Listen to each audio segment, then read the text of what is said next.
Hi, I'm Brett. I'm a cryptographer in the computer science department at the University of Pennsylvania. And today I'm going to talk about blockchain-based voting systems. And since this is kind of a broad interdisciplinary audience, this is going to be a pretty high-level talk. But I want to show you some of the ways on-chain voting mechanisms are being used and some of the common design criteria that we might want to think about.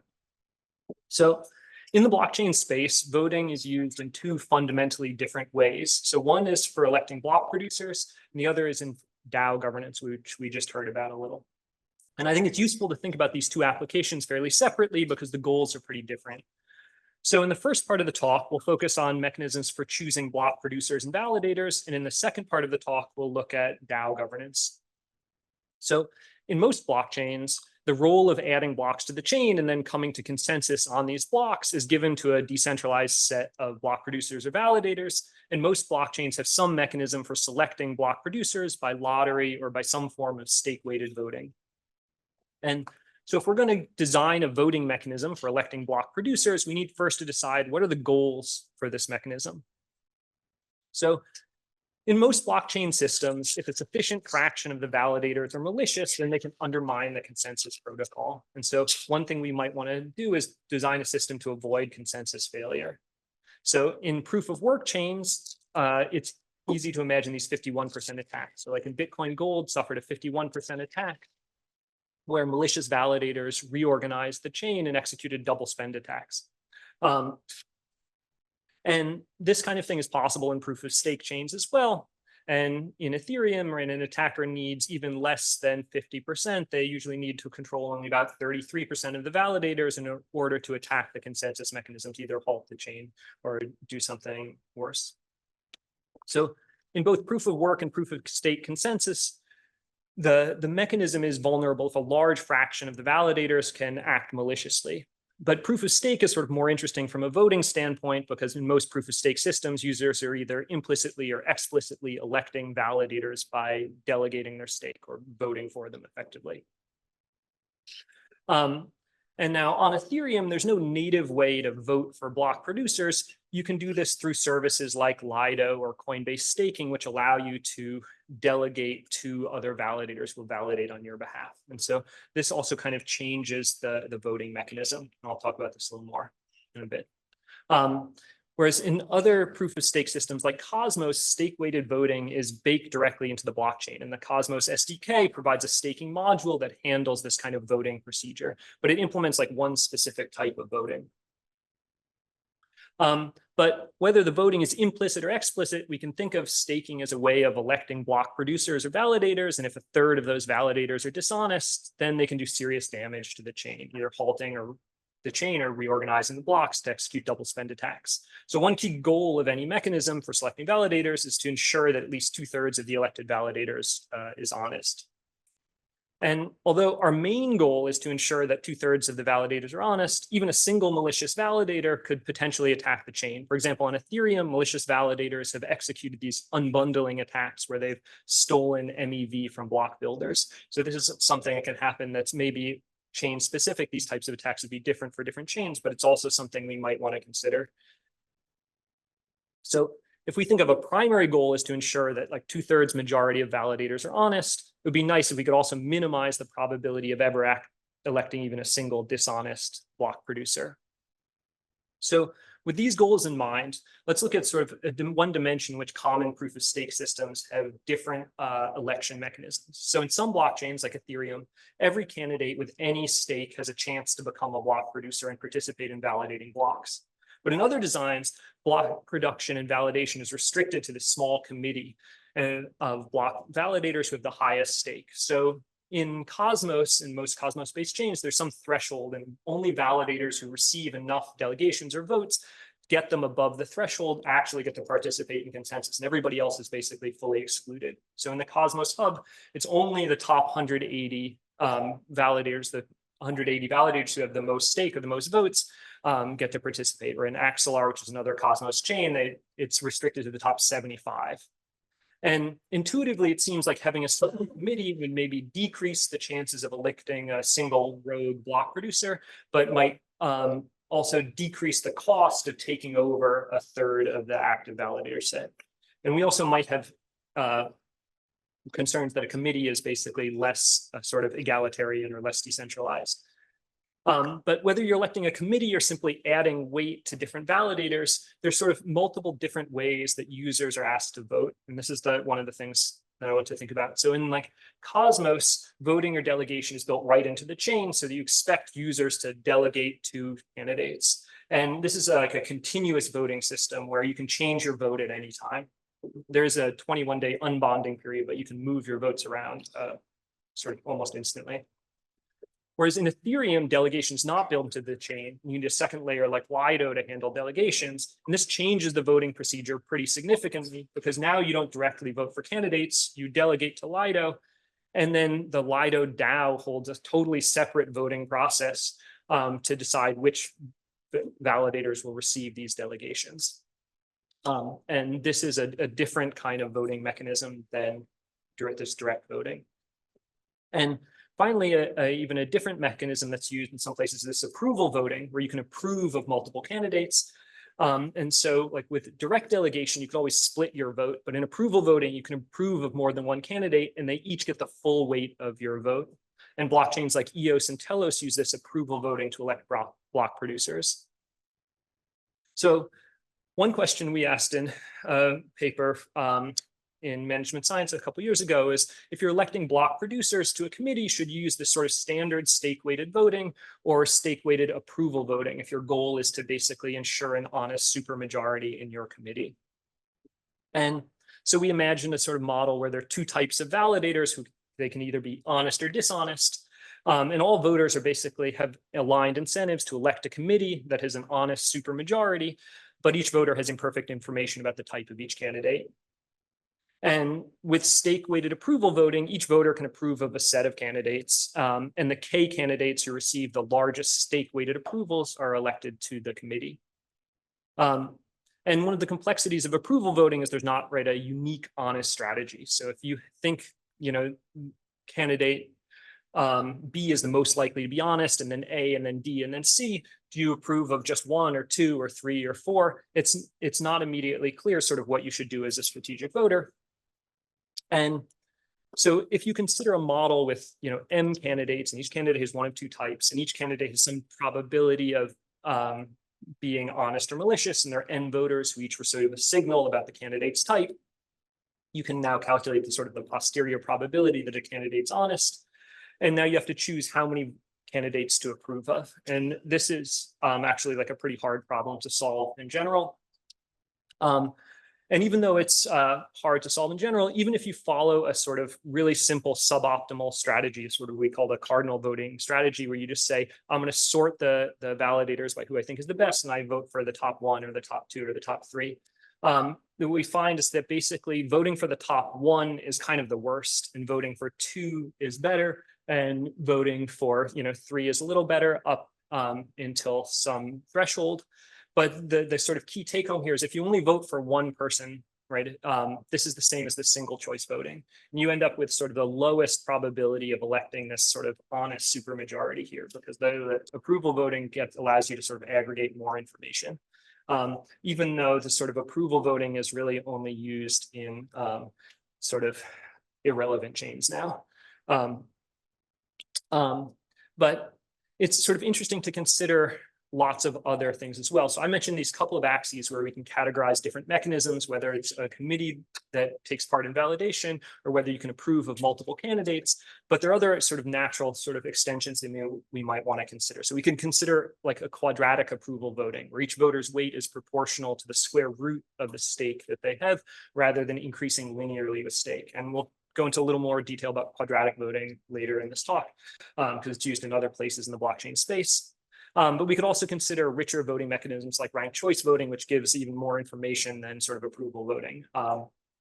And we could consider sort of models where some of the voters maybe are more actively malicious, or the objective function is slightly different. We want to minimize the probability of getting a single dishonest voter onto the committee, or something where there's more vote buying and selling, which is actively encouraged on some of these chains. But I now also, yeah. Sorry, about the validator problem. So am I right? Like the story I have in my head is that like in general, validators kind of don't do anything. They're not actually checking, and the problem is like a really dishonest guy who can come in and manipulate. Is that So yeah, that's one model that you could have in your head. I mean, you can imagine sort of more active validators, and you might have, again, sort of a richer model of what you might want, right? Like an individual block producer can sort of censor.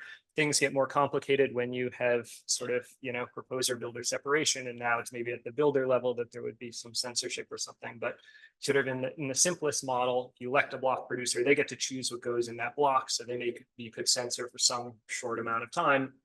So you might want to avoid that. But like all these consensus mechanisms are set up to tolerate some sort of, collusion threshold, and the whole chain kind of collapses if you get beyond that.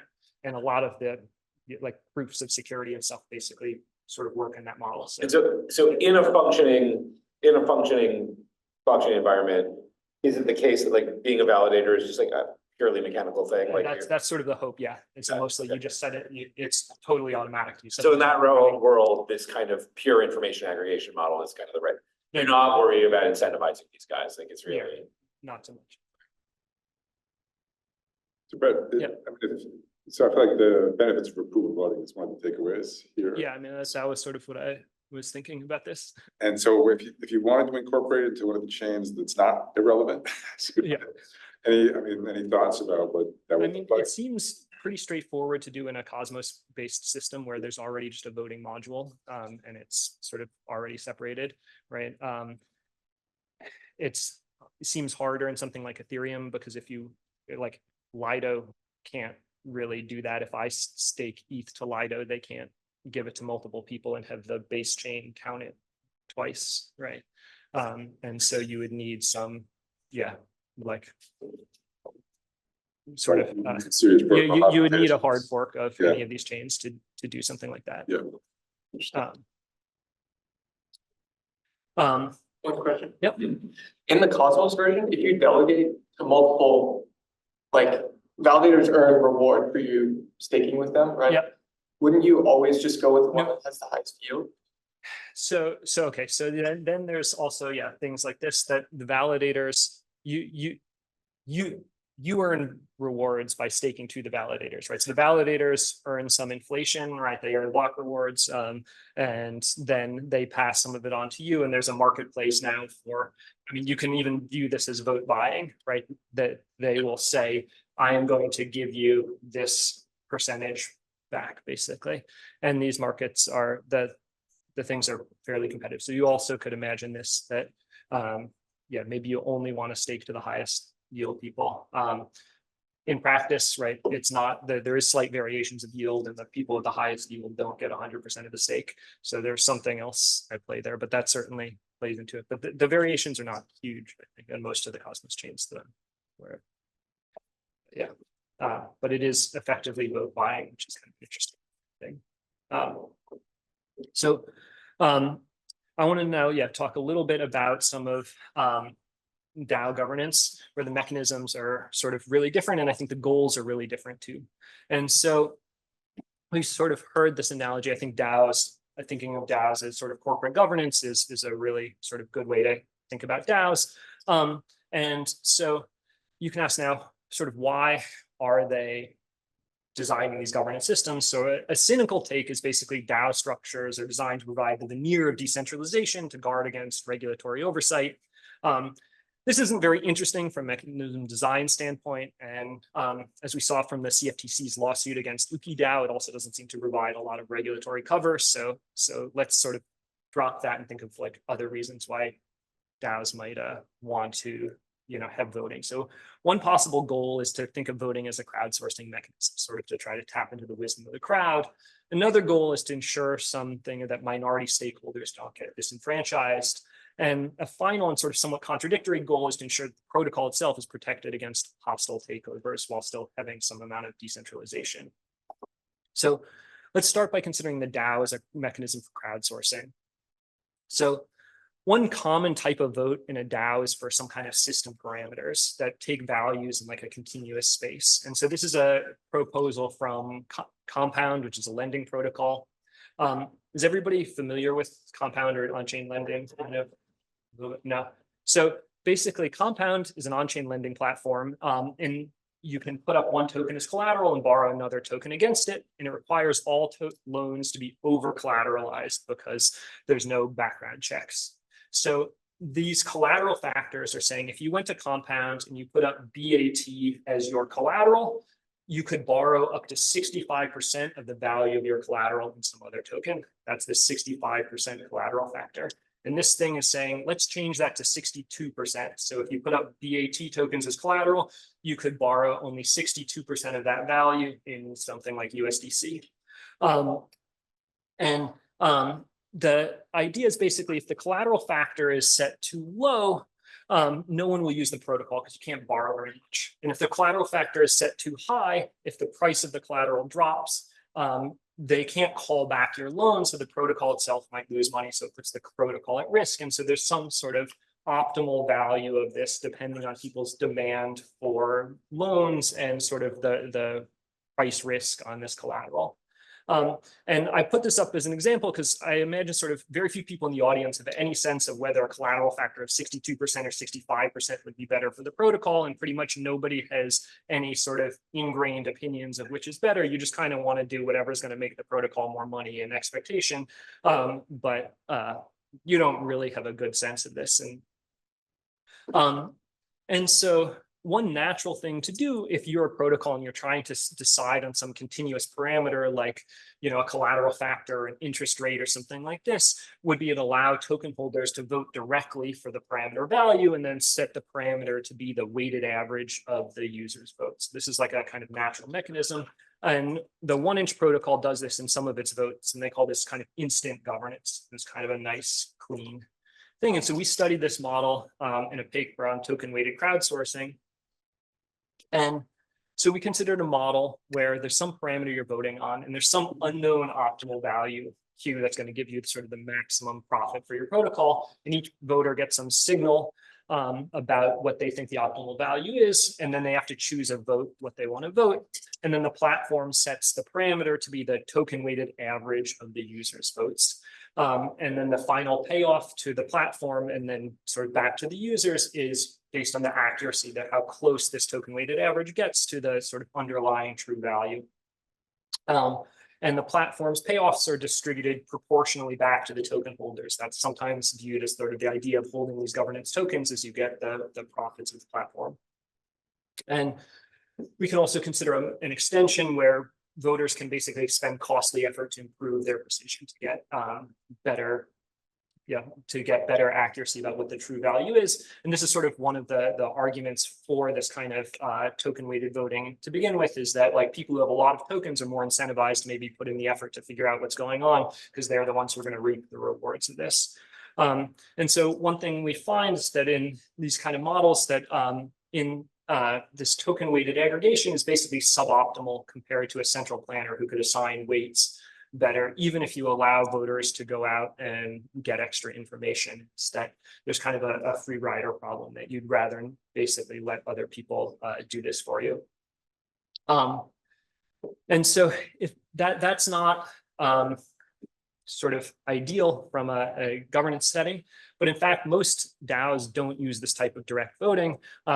And as we heard in the last talk, most DAOs basically copied Compound's voting. Either they directly copied their Governor Bravo contract, or they basically copied the design, and they use some kind of like initiative voting where some voters make a yes/no proposal, and you need some minimum amount of tokens. You need like 1% of the token supply or something to make a proposal, and then people vote on yes/no on the proposal.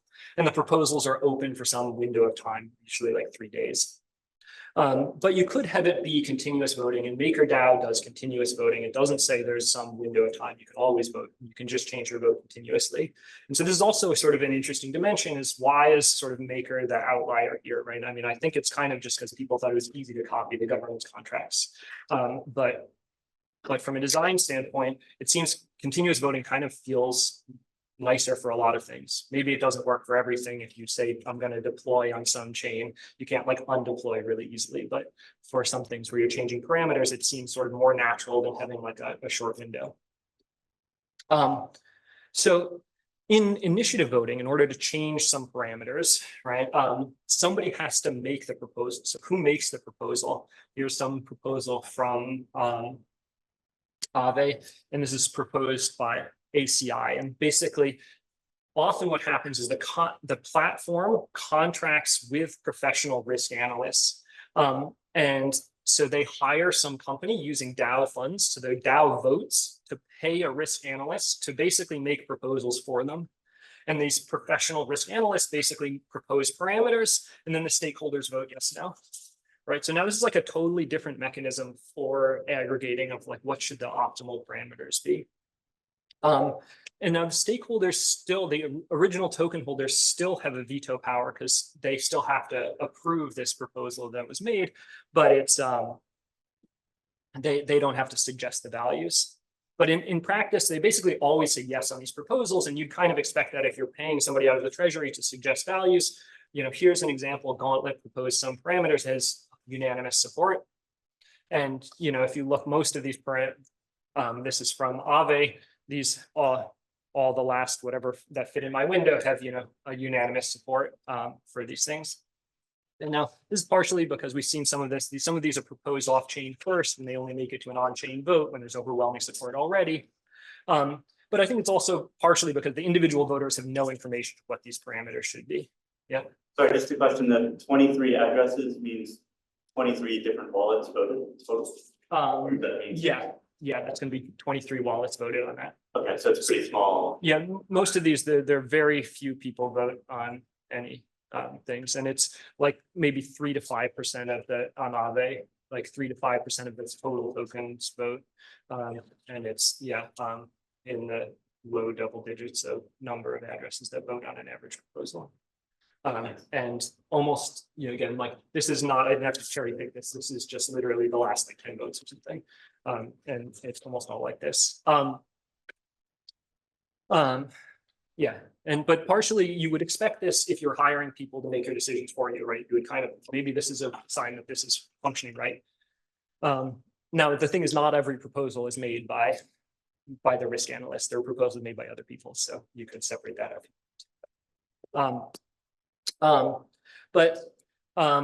I think it is sort of interesting to kind of think about these different mechanisms, right? You could basically, if your goal is to crowdsource information in these platforms, you could ask voters directly, or you can basically have this delegation approach where you hire risk analysts and then you keep kind of a veto power, or you can actually basically get rid of the veto power. And so there are like lending protocols like Morpho, where basically the risk analysts can create essentially their own vaults, and they can now change parameters sort of instantaneously and without any oversight. And users basically vote by choosing whether to use the vault that's managed by somebody. And you can think of like, you know, which is going to give better sort of outcomes. And I don't know the answers. I don't think people have looked at this. But there's basically a lot of important questions here that all revolve around sort of like what form of DAO governance is good at crowdsourcing information. I think there's a lot of, we've started to look at this a little bit, but there's a ton of open questions in this space. And I want to change topics a little bit and consider sort of another possible goal of a DAO, sort of, which is basically to achieve some kind of decentralization while still protecting minority stakeholders. And the original DAO from 2016 was really aware of this problem. And in the original DAO's white paper, they devoted a lot of time to protecting against what they called the majority robs minority attack.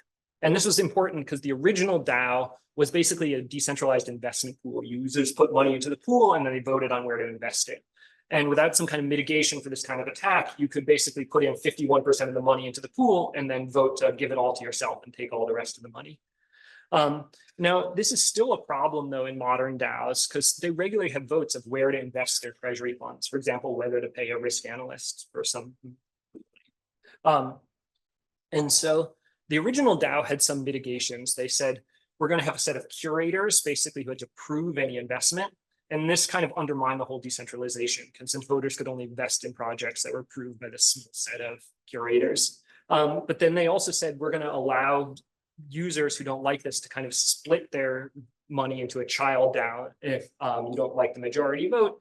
And this code is kind of what ended up leading to the infamous DAO hack. Anyway, all this money got trapped in child DAOs. And so we're going to think like, what else could you do? One thing that I think has been sort of interesting to think about is you can think of storable votes, right? So there's this idea of storable votes. If you have a sequence of proposals, like these DAOs have proposals once a month, you can say, I'm going to abstain from this proposal and store my votes to the next one. Now, this is maybe a problem in the DAO space if 90% of the people are abstaining from every proposal anyway. But it's kind of an interesting way to think about this. Another proposal I've seen is this balance voting, where you can imagine two-phase proposals, where every proposal is 2 phases, and voting in the second phase is restricted to voters who lose in the first phase. And you can imagine a lot of DAO proposals to fit into this. So, you vote to allow a collateral asset on a lending protocol, and then the phase 2 is like setting the risk parameters for that asset, or something like this. And these are kind of interesting things. But one of the problems is you also need to protect against hostile takeovers, and these kind of are really at odds with each other. And these hostile takeovers are real. So in 2022, a malicious actor managed to acquire enough governance tokens to vote themselves into control of the build protocol, and they basically stole a ton of money from the protocol. And so like one bad vote can essentially ruin the whole protocol, which makes it really hard to imagine sort of anything like storable votes.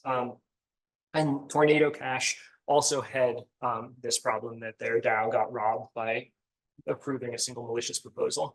And this one is actually really subtle. The attacker voted for a proposal contract that had been deployed, and then after it was deployed, swapped out the code of that proposal and into a sort of a malicious proposal. And you could never really expect normal voters to have analyzed the contract code so carefully, even if you thought you knew what parameters were right? If you hadn't looked at the Solidity code implementing this, you would not have caught this. So this is like kind of a real issue for any kind of information aggregation. And so if you, though, want to prevent against a hostile takeover, so what should you be thinking about? Should you have this sort of yes/no votes like in Compound or Aave, or more continuous voting or approval voting or something like this? And to be clear, Maker actually uses approval voting for its governance votes for voting on system parameters. And so we made some models around this. And here's a picture of some plots. If you imagine there are 4 possible proposals, and honest voters have some ordering of sort of what's the best for the protocol, but they have some noise in their ordering. And there's some small subset of malicious voters. And how many malicious voters do you need to basically ensure that the worst of the 4 proposals gets implemented? And the idea is that with this kind of initiative voting that Compound and Aave and most protocols use, you need the lowest stake to take over, because you can basically, honest voters are asked to differentiate between 2 things. And if they're ordered as 2 of the ones that are hardest to differentiate, you can kind of slowly push them towards the worst option. Whereas continuous voting, it's much harder to get them to move from something mediocre all the way to the worst. And as we saw before, like approval voting is kind of the best. You get the most information from the honest people, and it makes it the hardest for the malicious people to push you up to the bad side. And this is sort of like kind of makes it very hard to imagine anything where you're going to ensure that you don't disenfranchise minority voters, because in theory, there's not really a difference between a minority stakeholder and an attacker who buys a minority stake to destroy your protocol. This is sort of hard to fix. If we have a minute, I just want to talk about quadratic voting, because this is used in some of these systems as well. And the idea is basically, instead of your vote counting towards linearly with your stake, it counts towards the square root of your stake. Or buying votes counts, you have to pay quadratically to buy votes. And you can have quadratic direct voting or quadratic approval voting. And so in the blockchain space, sort of one of the most famous quadratic voting examples is Gitcoin grants, which is this crowdfunding mechanism. So you can choose to donate some amount to some project P, and that the project doesn't get the amount you donate, it gets the square of the sum of the square roots of all the donations. And now if you think about this for a minute, right, there's a problem here, which is that the money coming in from donations doesn't match the money going out. So you need to make up that difference if there is one, and so you need some donator. So in some cases, it's the EF or somebody else who needs to make up this difference. But Gitcoin is pretty popular. It's using this sort of quadratic funding mechanism. And now one key problem with all the quadratic voting is basically you need some kind of identity management because users are incentivized to split their accounts, right? If you have 100 tokens, you get more vote weight if you create 100 accounts each with one than if you have one single vote, which only has vote weight 10. So you need some kind of identity system. So Gitcoin Grants has this Gitcoin passport, which kind of links you to Web 2 things, and you can get these stamps on your address, which are going to help sort of identify you. But this goes against some of the spirit of Web 3. And so it's sort of interesting to think if you can have some kind of decentralization and still have quadratic voting. And so one place where I've seen this happen a little bit, which I think is kind of cool, is in Axelar, which is a Cosmos chain. It acts as like a message passing bridge. And they do quadratic voting kind of without identities. So Axelar is a Cosmos chain. And so you elect a committee of validators. You elect 75 validators based on linear stake weighted voting. But then once these 75 are elected, the weight they get in the message passing part of their protocol is the square root of their stake. And so now there's some floor on which you can't separate your votes, right? Because if you try to separate it into too many things, you don't make it into the top 75 anymore, right? And so that's kind of a neat thing, which I haven't seen anywhere else. And I haven't seen anybody really analyzing this to see if this works, but I thought it was like a pretty cool idea. And so here you can see they show every validator's stake and then the square root of their stake next to it. Now, We should probably wrap it yeah, up. okay. Well, anyway, this is the end, but we also, yeah. So basically the point of this was to sort of give people an idea. There's tons of interesting voting questions. There are all kinds of mechanisms that are being used. A lot of them are kind of ad hoc. I think there's so many questions that we could ask about sort of what should we be doing in these situations, depending on what our goals are. So yeah, anyway, I hope people are excited to work on some of these problems. Thanks.